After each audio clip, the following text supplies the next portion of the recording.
उडदाचे पापड घालून केलेलं पिठलं याआधी तुम्ही कधी खाल्लं होतं का हे कमेंट करून मला नक्की सांगा. आज मी तेच बनवायला लागले होते. उन्हाळ्याचे दिवस आहेत आणि रोज रोज नवीन काय काय बनवावं म्हणून प्रश्न पडतो. म्हटलं चला खूप दिवस झाला असं उडदाचं पापड घालून पिठलं बनवलं नाही, तेच बनवूया. कढईमध्ये ना 4-5 चमचे तेल गरम केलं होतं. मसाल्याच्या डब्यातला छोटा अर्धा चमचा जिरं आणि अर्धा चमचा मोहरी टाकली. मस्त तडतडली की मीडियम साईजचा एक कट केलेला कांदा टाकून घेतला. कांदा सुद्धा अगदी 2 मिनिटं बारीक गॅसवरती आपल्याला भाजून घ्यायचा आहे.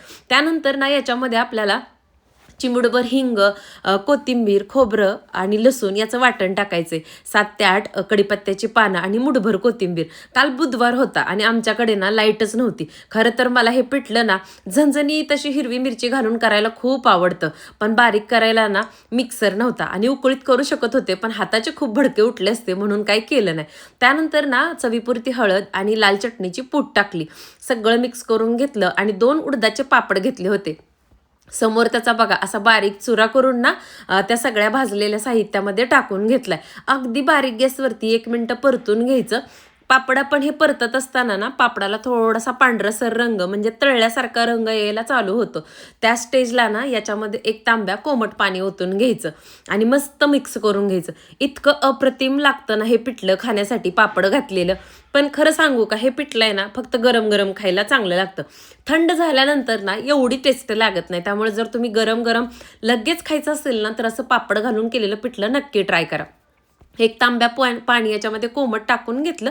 चवीपुरतं मीठ टाकलं आणि इथं ना 1 वाटी बेसन पीठ घेतलं होतं. त्याच्यामध्ये 1 वाटी पाणी घालून ना सगळ्या गुठळ्या मोडून घेतल्या होत्या.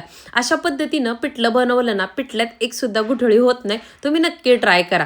आता एका हाताने ना जे कढईतलं आपण कोमट पाणी झालं होतं ना त्याच्यामध्ये पळीनं हलवते आणि पातेल्यातलं जे काही बेसन पीठ होतं ना त्याच्यामध्ये टाकून घेते. सतत हलवत ना हे पिठलं बनवून घ्यायचं आणि आता तुम्ही समोर बघताय आपल्या या पिठल्यामध्ये ना तुम्हाला एक सुद्धा गुठळी दिसणार नाही.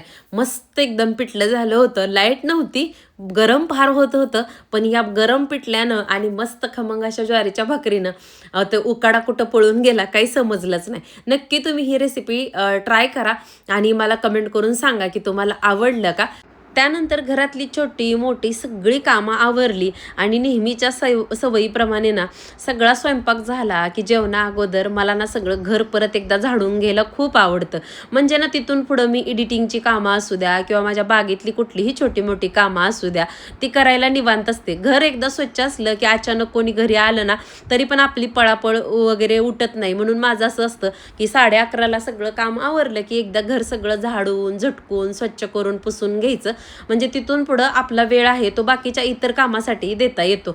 घर नेहमी स्वच्छ टापटीप ठेवलं ना आपल्याला पण बाकीच्या आवरावर करायला म्हणजे पॉझिटिव्ह वाटतं. आणि घरात पसारा असलं ना की सारखं घोळत राहतं की घर आवरायचं राहिले. त्यामुळं ना स्वयंपाकाचं काम झालं ना किचन ओटा आवरला की पहिलं तर घरं आवरून घ्यायची. त्यानंतर बघा आपल्या घरात ना ही इंडोर झाडं आहेत ना त्याला सुद्धा आता उन्हाळ्याचा इतका म्हणजे चटका बसतोय ना, रोजच्या रोज म्हटलं तरी ना पाणी घालावं लागतंय. घरात झाड असून सुद्धा ना त्याची माती रोजच्या रोज कोरडी पडते. त्यामुळे त्या झाडांना पाणी घालून घेतलं. त्यानंतर ना कैरीचं लोणचं बनवायचंय. तसं तर आहोंनी काल मला ना जवळजवळ 40 कैऱ्या फोडून दिलेत आणि त्याचं लोणचं बनवायचं चालूच आहे. मी ती रेसिपी तुमच्यासोबत 1-2 दिवसात नक्की शेअर करीन. माझ्या आईच्या पद्धतीनं साध्या पद्धतीनं करते लोणचं, तर ती रेसिपी नक्की बघा तुम्ही. आणि तुम्ही जर लोणचं करणार असाल तर त्या पद्धतीनं करून बघा, खूप छान होतं. पण त्याच कैरीतल्या ना या 8-10 कैऱ्या आहेत ना काहीतरी कैरीची चटणी वगैरे असं करूया म्हणून मी ठेवल्या होत्या. पण म्हटलं जास्तच होतात आहे म्हणून मग परत ह्यासुद्धा कैऱ्या फोडून घेतल्या. म्हटलं चला ह्याचासुद्धा एक छान आणखीन लोणच्याचा प्रकार नवीन शेअर करेनच तुमच्यासोबत. आणि वरती ना इथं पोर्चच्या कालच्या शॉर्ट व्हिडिओमध्ये शेअर केलं होतं, चिवताई घरटं बांधायला लागली. आणि खरं सांगायचं तर चिमणा आणि चिमणी दोघं पण जोडीनं घरटं बांधतात आहे. असं म्हणतात की आपल्या घराच्या इथं जर चिमणा चिमणी घरटं बांधायला लागली ना तर खूप शुभ शकून असतो. तर बघू सगळं तर चांगलंच आहे. आणखीन काहीतरी त्या चिवताईच्या घरट्याच्या ह्यानं ऐकायला मिळेलच गुड न्यूज.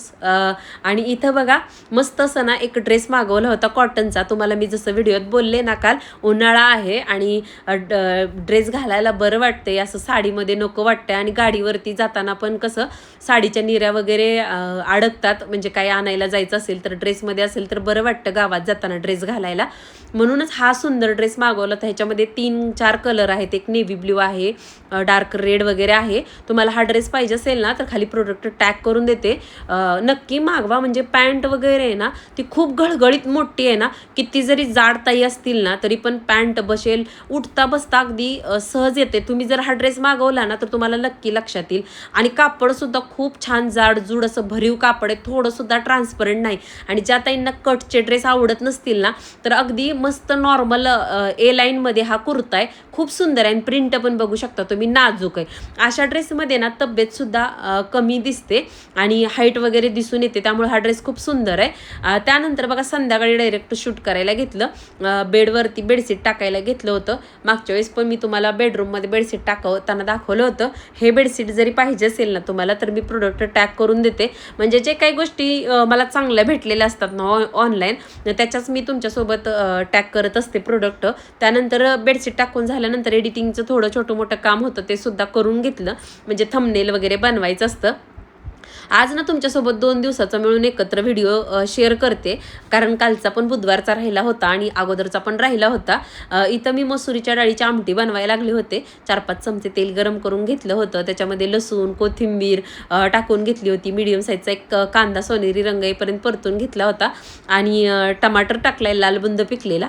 खरं तर ना टमाटर मी नेहमी बारीक चिरून टाकत असते, पण कोणत्या विचारात हा मी एवढा मोठा टमाटर कट केलता हे माझ्या लक्षातच आलं नाही. डायरेक्ट हा व्हिडिओ एडिट करून व्हॉइस ओव्हर करतानाच माझ्या लक्षात आलं की मी या भाजीसाठी खूप मोठं टमाटर चिरला होता. त्यानंतर चवीपुरती हळद आणि लाल चटणी टाकून घेतली आणि मस्त कोमट पाणी टाकलं आणि चवीपुरतं मीठ टाकून जी मसुरीची डाळ आहे ना ती निवडून स्वच्छ धुवून घेतली होती ती टाकली. अगदी 7-8 मिनिटात ना ही मसुरीच्या डाळीची आमटी तयार होते, पण खायला खूप अप्रतिम लागते. ज्वारीच्या भाकरीबरोबर तर चुरून खायला खूप मस्त लागते. तुम्हाला चपाती आवडत असेल ना तर तुम्ही चपातीसोबत सुद्धा खाऊ शकता. इथं आता पटपट म्हटलं सगळ्या चपात्या बनवून घ्याव्यात, कारण तुम्ही बघत असाल की ऊन किती आलेलं आहे किचन ओट्यावरती. आणि जसजसं स्वयंपाकाला उशीर होतं ना तसं किचनमध्ये थांबायला बिलकुल नको वाटतं.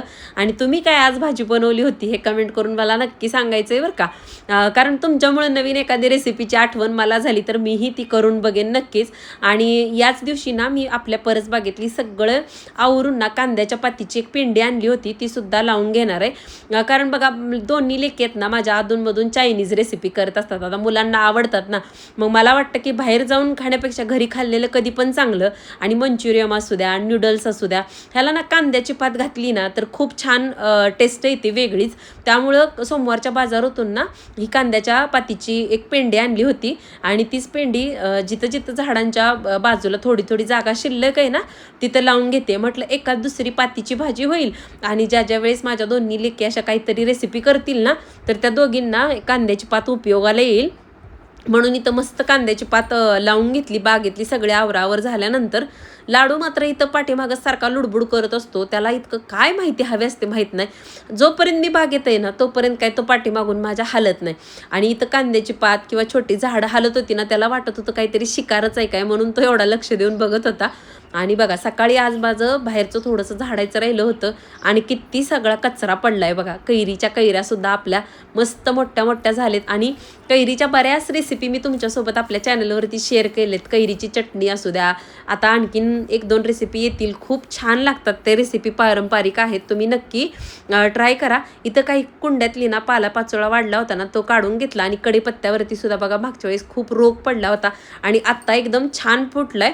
आणि देशी कढीपत्ता असल्यामुळे भाज्यांना वापरला ना तर खूप मस्त वास येतो त्याचा. आणि वेली मोगऱ्याचा सुद्धा आता बघा बहर चालू झालाय. आता पावसाळा निम्मा होईपर्यंत हा बहर असाच चालू असतो. कसा वाटला व्हिडिओ? आवडला असेल तर लाईक आणि चॅनलला सबस्क्राईब करा. बाय.